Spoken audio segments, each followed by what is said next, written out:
When I read the Bible after winning my $1,046,000 lawsuit against Primary IT Solutions Sales Company Incorporated in 2021, I really started to understand that humans have been horrible since the dawn of time. That God cast us from the Garden of Eden for a very good reason, because Adam and Eve, for some reason, could not eat the fucking apple off the tree. And Adam was a bitch ass nigga who wanted to claim that Eve was the reason why that he did it, instead of taking responsibility for the fact that he didn't refuse to eat the apple. Nor did he watch over Eden to make sure that she didn't get tempted to eat the damn apple. And of course, Eden just eats the fucking apple because she listens to a snake. After that, every single story in the Bible is just about horror, murder, killing, brothers killing each other, families broken. David, one of the parables of the Bible, decides to defile Bathsheba and kill Uriel the Hittite, who I call Uriel the Great, because God forgave him and David still murdered him. And I'm glad that in David's life he lost his entire family except for his illegitimate son, who became King Solomon. I'm glad. And you know, after reading stuff like that in the Bible, all the depression and anxiety and suicidal ideation I'd had for years, it healed up. Because I realized humans have just been awful the entire fucking time. Just awful.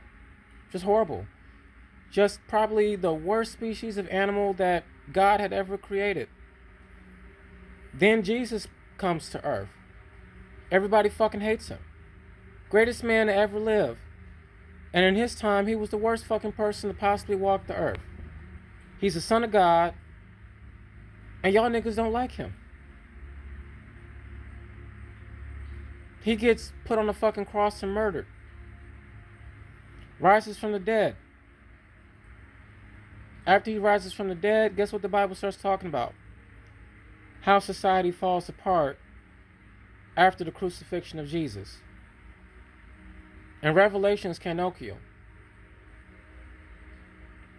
Says so right in the last chapter. It's canonical, and if anyone wants to believe it's not canonical, then they'll be burned in hell too, essentially.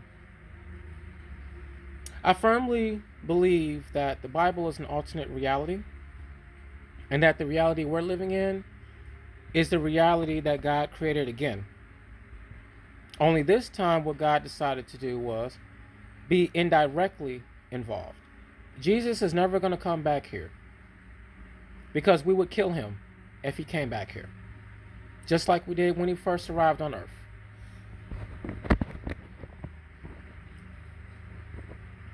And I look at my current life and I say, you know, it bothers me not as much that many of the people that talk to me see no value in me outside of my body. And it's been that way ever since I can remember. Either I was the ugly, nasty-looking nerd guy who had sticks for arms and sticks for legs and a bird chest, or then I hit the gym and I get a little bit more muscle, and now I get 5, 10, 15 fucking people in the area texting me non-stop.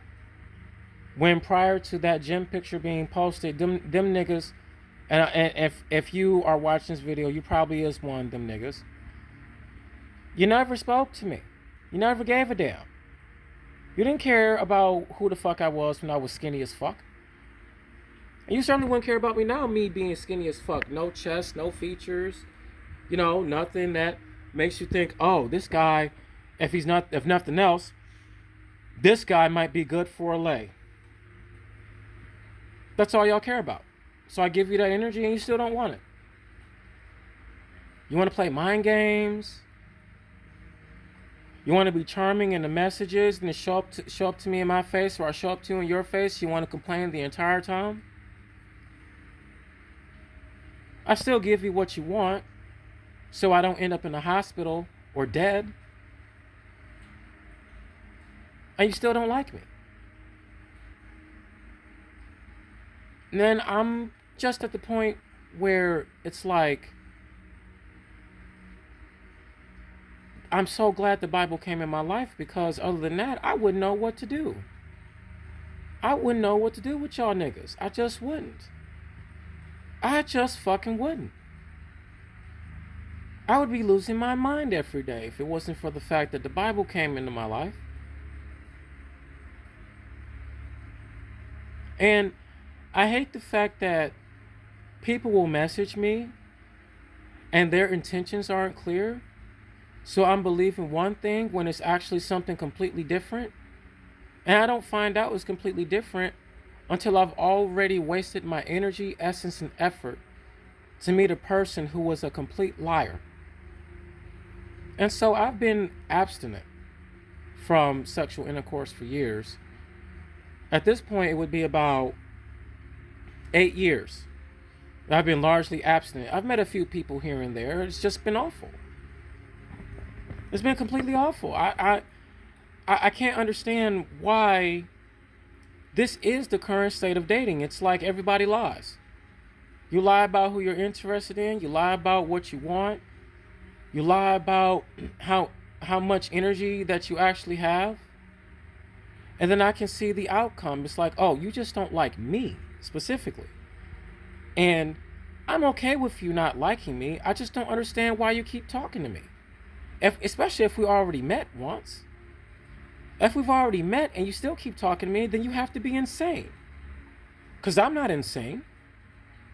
I know when you don't like me, and I know when you don't want me, and I know when you're just playing games with my head. All I want to do is create the closure for myself to say that if they're worth it, they will be worth it for somebody else. Because in my reality, with me specifically, they don't like me. And they never will. They never will. You never will. The person watching this video, you will never like me. I don't know why. I've attempted to figure out why people don't like me for the past 20 years.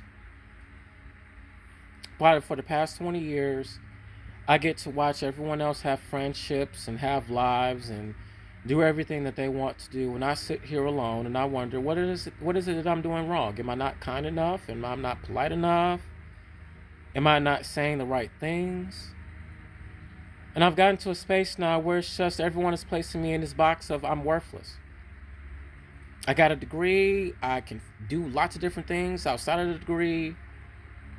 I can be a kind, polite, personable person. It doesn't go anywhere.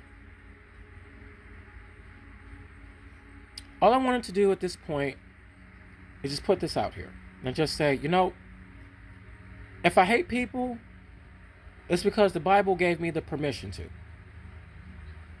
After reading the Bible and after seeing the full story, not just the story that the pastors want to sell to people, not the story that the government wants everyone to fucking hear, not the story that the common layperson believes in because it makes them happy. No, the actual story of the Bible, the actual reason why God cast us out of the Garden of Eden, doesn't care when our children die, and doesn't care very much when we suffer and when we die. Because our ancestors were fucking horrible people. And I am trapped in this because I'm trapped with all the other horrible people being just as horrible as the rest of you and getting less benefits than you do. And just to end this off, I don't want your fucking life. All I want you to do is be honest with yourself about whether or not you really want to meet a 5'8", barely 130 pounds, soaking wet black man in the middle of Detroit, which might as well be the middle of nowhere, and actually engage with him like you like him, and not just engage with him because in the moment you're desperate, you're needy, and you're depressed, and you need somebody to be your fucking punching bag. You piece of shit.